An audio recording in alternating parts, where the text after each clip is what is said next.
Talk shoes. Recorded live.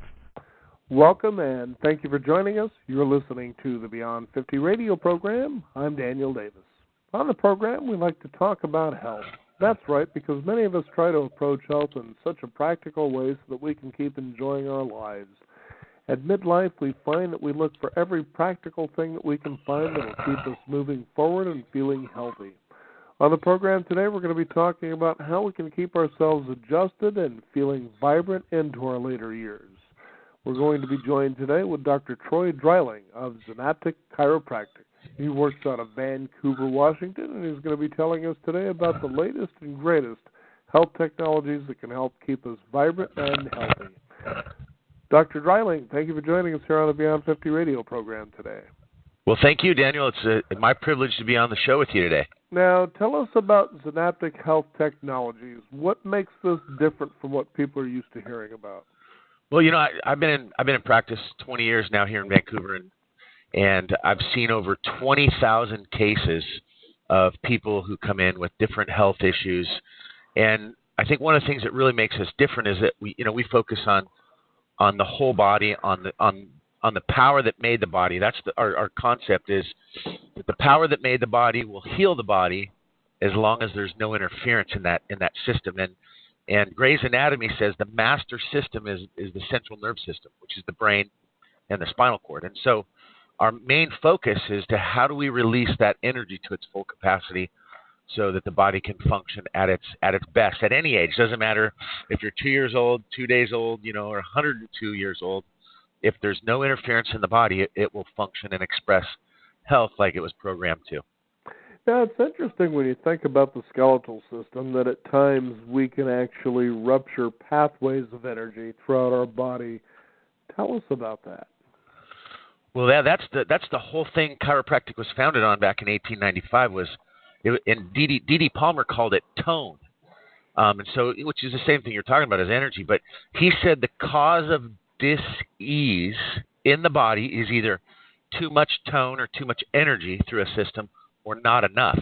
And so, as a chiropractor, what I focus on and what I've been successful with over the years is locating, detecting, and then correcting that interference, whether it's too much energy or not enough energy in an area.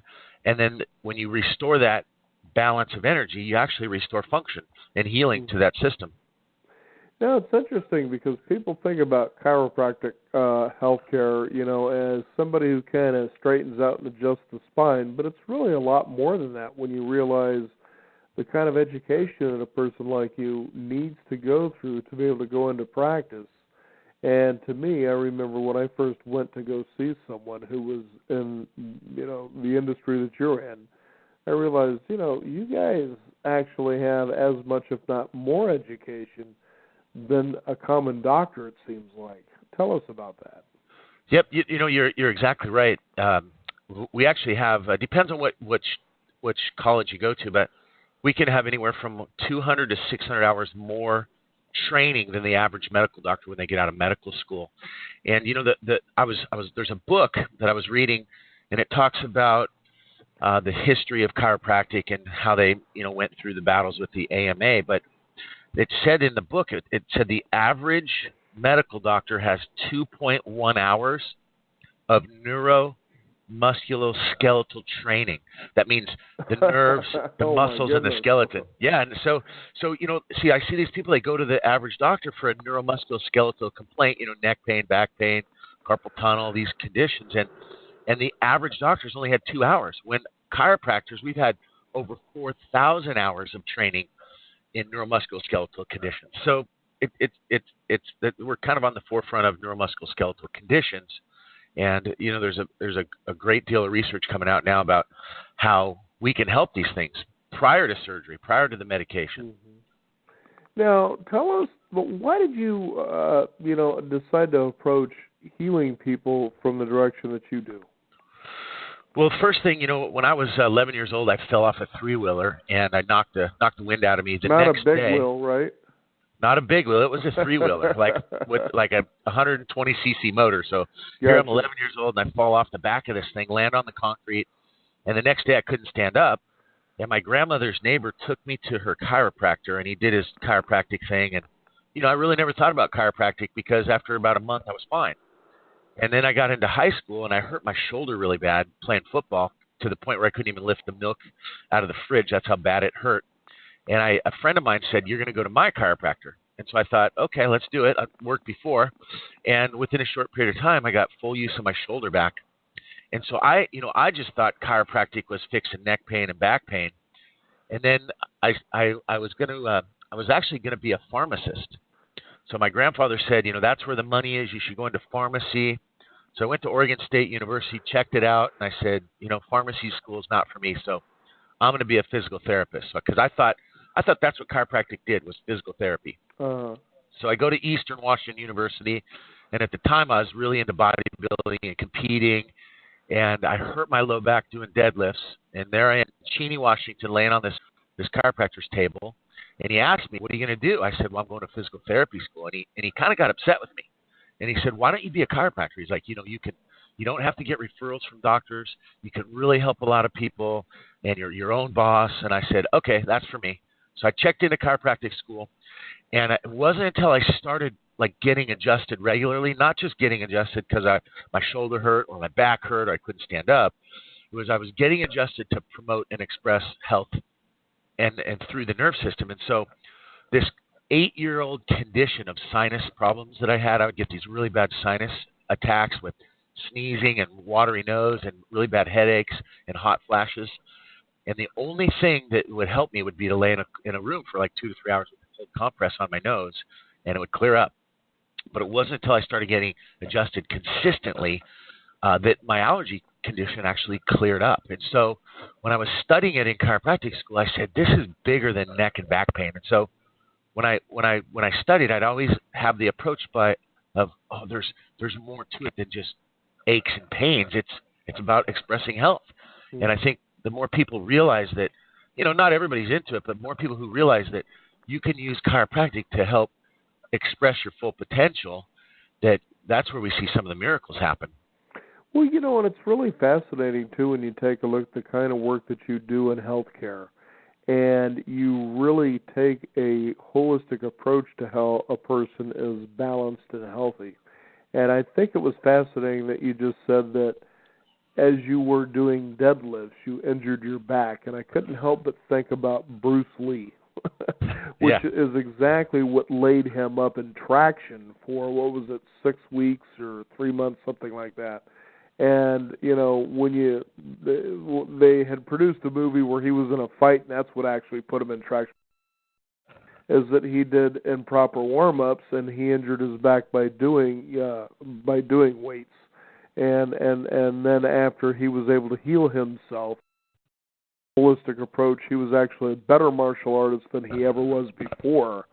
And you think about something like that, what you're talking about, and you realize, it's not that we want to be little doctors, but it seems like you go in, they kind of get you in there, they take a look, and they think they know what it is. They prescribe you something, and they send you out the door, and they get on to the next patient. And it seems to me that, in my experience anyway, as I had went to a chiropractor, they really spend time with you, and that's really quite different. Why is that?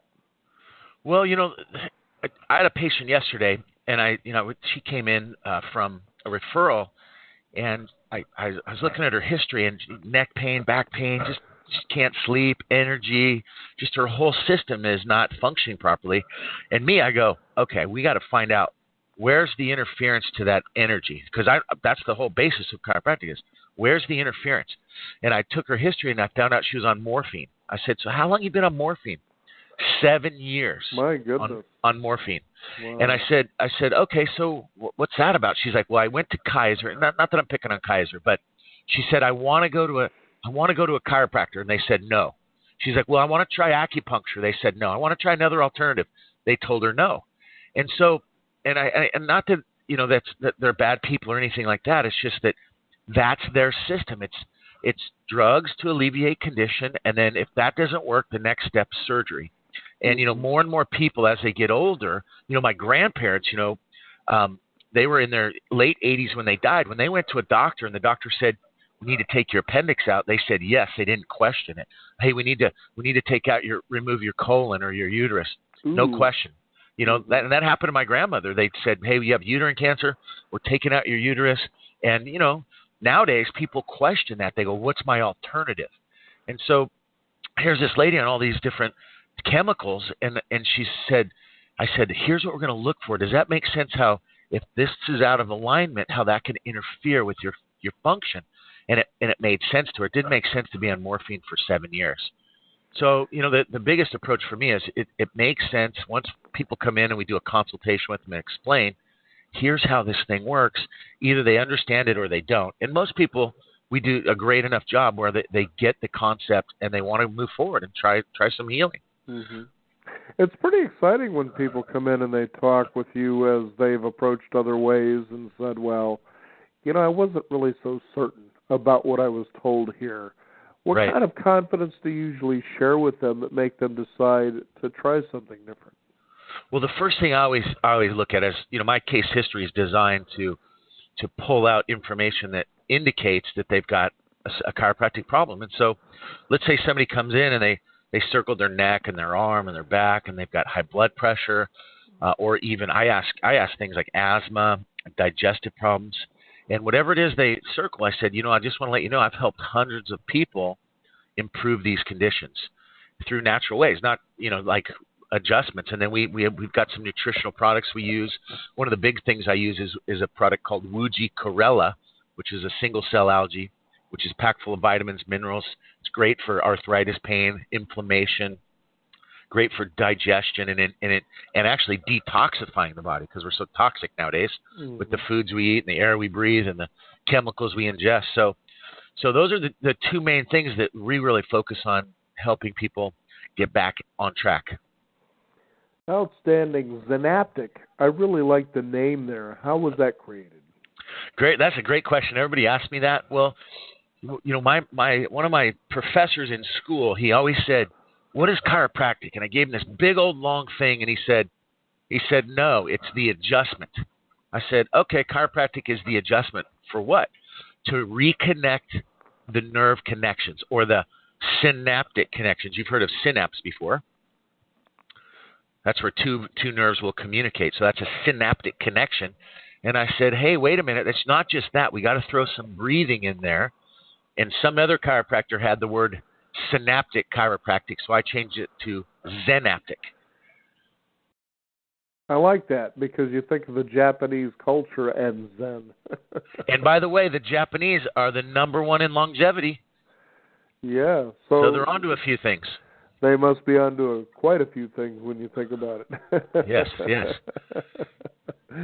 Now, when you take a look at body balances and adjusting, what is it that, let's say when you have people who are at the age of 50 and older, what are some common things that people in those age groups usually come to see you about? Oh, great question. Well, one of the biggest things is mobility issues. You'll see a lot of people come in, they're like, my shoulder I can't move it as good. I can't turn my neck as good. My knees are tight. My hips are tight. And then you'll get into more serious things like, that they'll say, hey, I've got arthritis or I've got degenerative disc disease. You could have, I see a lot of digestive issues in, the older population. Balance is huge. One of the main ways, and when there's a misalignment in the upper cervical spine, one of the main ways that the body compensates is it shifts the head forward. So I always look at these people who are like in a walker.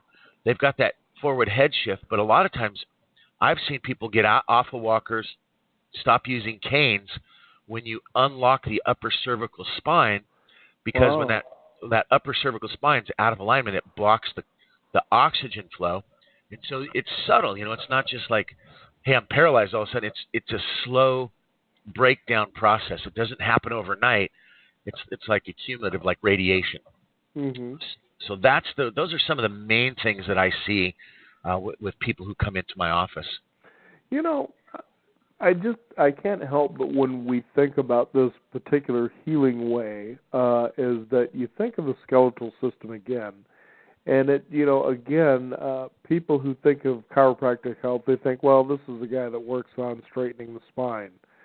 And it's interesting how almost passive that comment sounds. Like, well, that's kind of nonsense. But anybody who's ever had a back injury realizes, it's not only devastating because of the mobility that it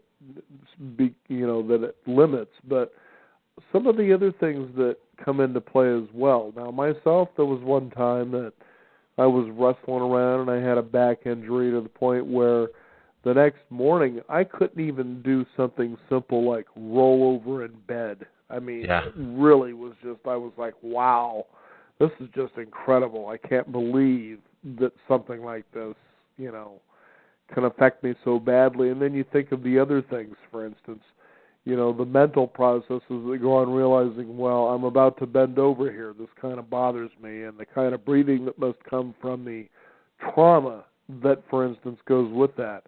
Well, it took about 2 weeks and it finally went away and I wasn't bothered by it anymore. But you take a look at people who actually live with something like this and you realize, how can you dismiss the kind of practice that you do as being, and it's been said this, but not so much anymore, hokey medicine.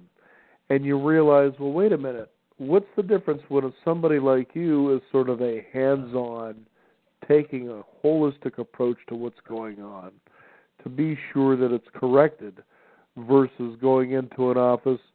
So, how are we doing today? Stethoscope goes up to the chest, goes to the back, the next thing you know. So, where does it hurt? Oh, it's there. Well, here, go ahead and take this and you'll be good to go.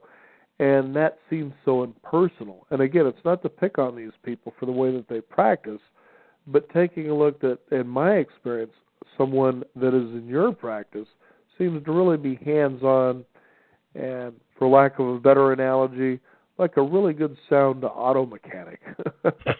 Absolutely. Well, that's what we're dealing with is the biomechanics of the spine and the central nerve system. And there's some healing that happens when you touch an injured area. So many times, I just had a lady who got in a car accident. She went to the ER. She had neck pain and she had vertigo and tingling in her hands. And number one, they didn't X-ray her. They didn't do any CAT scans or any tests. They just kind of looked at her and they dismissed her and said, well, take this ibuprofen. If it hurts in 3 days, call your general doctor. And I said, they didn't even touch her. And at the ER, they see some pretty major stuff. So a soft tissue car accident type of case, not high on the priority list. So they get them out of there. But these people, those types of patients, 73% of them will have chronic pain the rest of their life because they get inappropriate care. Mm-hmm. And so, when you get your hands on somebody and you can feel where the tightness is, where the swelling is, where the loss of the motion is, and then you can help reduce the swelling, reduce the inflammation, reestablish motion to that area, which now you get the neurology better. You're going to prevent the degeneration. You're going to limit the chronic pain the rest of their life. And it's really a blessing. I love taking care of injured people because I know what the results can be if they stick with it. Dr. Dreiling, that's what's fascinating about this whole thing is because when it comes to a medical approach, do you feel that people, and we'll just put it to you this way, as you have hands-on an approach and not a separate, there you sit, here I am, and this is my expert professional opinion, but yet the hands-on approach leads to comfort and confidence in what you suggest to people when you suggest a way that they can heal. Yep, absolutely. There's three. We call it the Vac Model. You got the visual, you got the auditory, and you got the kinesthetic way of learning. So, we'll visually show them what's going on. We'll talk to them, and then we actually do kinesthetic, which is touch and sensation. So you really hit those three senses, and they tend to relax once they understand what you're doing, and they get over the scaredness. I'll tell you this. It's kind of a leap of faith, to go to a chiropractor. I tell that to all my patients. I say, thank you for choosing my office. I know it's a leap of faith coming in here. Yesterday, I had a lady who she was in so much pain. She was so scared to get adjusted. She's like, are you going to hurt me? And I said, you're already in pain. I'm going to actually help you get feeling better. And she was so scared of that kinesthetic. she'd been to doctors where they show her stuff and they talk to her, but she never had the touch part. And so after she got off the table, the lights went on. She's like, I don't know what you did, but I just feel so much better. And I tell my patients, I go, chiropractic it's a contact sport. You gotta participate to get better. You can't read about it. You can't talk about it. You got to do it. Mm-hmm. I keep thinking of the movie Heaven Can Wait, in which Warren Beatty does an adjustment to his friend. And, he's just, and he goes over and he does this neck twist and then this, back stretch or something like that. And he goes, that always scares the hell out of me when you do that, but he always feels better. Yep. Yeah. And a lot of people have that fear for whatever reason, maybe it's watching the Arnold Schwarzenegger movies. Red Dawn was like that. Arnold touches the guy's neck and he dies. And I'm like, that doesn't happen in chiropractic. It's very safe, very effective. But, there's those fears in there. And I do my best to try to get people over those generalized fears. Now, do people come to you for more than just, adjustments and back pain? Are there other things that you treat that might leave people thinking, why would anybody go to a chiropractor for that? Yeah, recently I'll give you a couple cases. I had a colic baby come in, 3 adjustments, the colic went away. I'm right now, I have an ALS. Have you ever heard of ALS? No. Lou Gehrig's disease? Okay. And basically it leads them to become immobile and their nerve system degenerates. But I have a lady who just got sent in to me, and she's improving by being adjusted with Lou Gehrig's disease. Things like Crohn's, ulcerative colitis, carpal tunnel, very common, sciatica, digestive disorders, even high blood pressure. A lot of research now on the upper cervical spine being out of alignment, affecting blood pressure. Mm-hmm. Actually, 2 cases recently of shingles came in that cleared up very quickly. One cleared up within a week and a half, and the other one's been about 6 weeks, and she's clearing up right now. But most of the time, shingles will last 4 to 6 months. So it's all kinds of conditions. I just tell people, bring me the sick stuff. If there's interference in the nerve system, we're going to improve function in the body.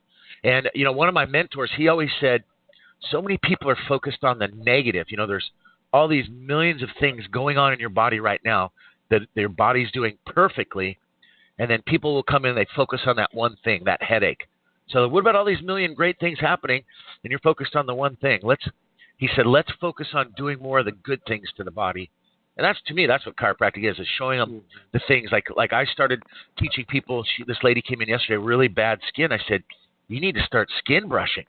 You should brush your skin every day. I've got these brushes people can get. You can skin brush. I'm like, you need to change your socks every day at lunch. So you're changing them twice a day, so you're not in the same socks all day. Mm-hmm. Just little things like that. Hey, you got to get some minerals going in your body. Mm-hmm. I'll tell you what, most people are minerally deficient and their adrenals are thrashed. They're just so stressed out. And so when we start feeding the minerals, the body can actually regenerate and do those healthy processes more effectively. Mm-hmm. Now, Dr. Dreiling, is there a website people can find out more about your work and how they can contact you and take the next step? Well, we got a couple websites, but if they just go to Zenaptic.com, that's Zenaptic, Zenaptic.com. That's how they can find me. That's my website. There's a lot of information on there. I got a blog that we do. I've got videos on there. We've got nutrition on there, so they can really find out the whole gamut of what we do. Fascinating conversation. Dr. Troy Dreiling, thank you so much for joining us here on the Beyond 50 radio program today to show people the better alternatives, or at least different alternatives, to being able to feel good again.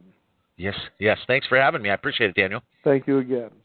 You bet. We want to thank you, the listeners out there. Be sure to visit Dr. Troy Dreiling at Zenaptic Chiropractic if you happen to be in Vancouver, Washington, or visit him on his website or blog to find out more about how you can be sure that you're on the right track to vibrant health. We also encourage you to visit us at Beyond50Radio.com. That's the number 50. We do have a free weekly e-news update. Sign up for that as well. This is the Beyond 50 radio program. I'm Daniel Davis, and remember, live your day past halfway.